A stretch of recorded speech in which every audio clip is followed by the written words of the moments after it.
til Sebastians YouTube-kanal. Og i dag der vil vi navngive nogle mennesker, der sidder på nogle skilte. Ja, Sebastian her vil lige på toilettet. Han sidder og skider. Det gør det.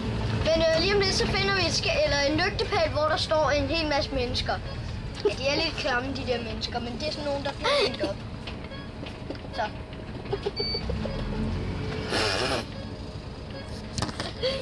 Sebastian er ved, han sidder og griner, fordi han skider. Nå, men så kan vi lige lave det. Imens vi venter, så kan vi lave lidt underholdning. Lav noget underholdning.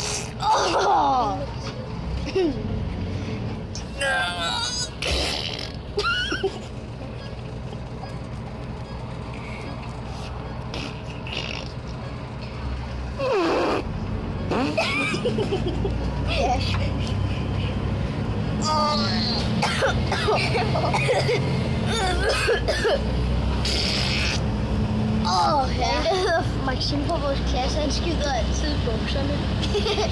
Og ham sidder Bjarke ved siden af. Ja, det er lidt sørgeligt. Det er dig, der får brutterne. Der er nogle mennesker.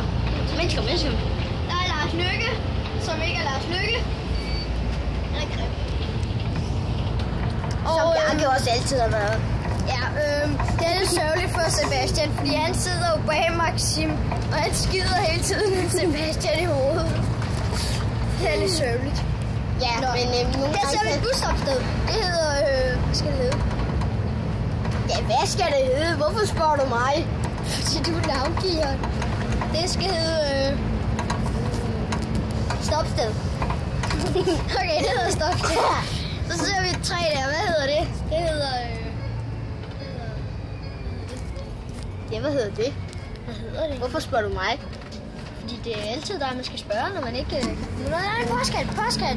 Den kan vi godt lige navngive. Den hedder... Numsehul. Nunsehul. Ja, nunsehul. Der er en mand. Der er en løve. Hvad hedder den? Den hedder Lars Løkke. Ej, ved I hvad? Lars Løkke. Han hedder Lars Løkke. Men han burde ikke hedde Lars Løkke. Han burde hedde Lars Løve. Nej, fordi han har aldrig lykke med sig. Det er lidt underligt. Han har jo ikke lykke med sig mere. Men han hedder Lars Løkke. Det går aldrig op i lykke. Det kommer aldrig op i lykkefeltet mere. Ja. Lad os se her. Der er en lille græsplæne. Og dejligt træ.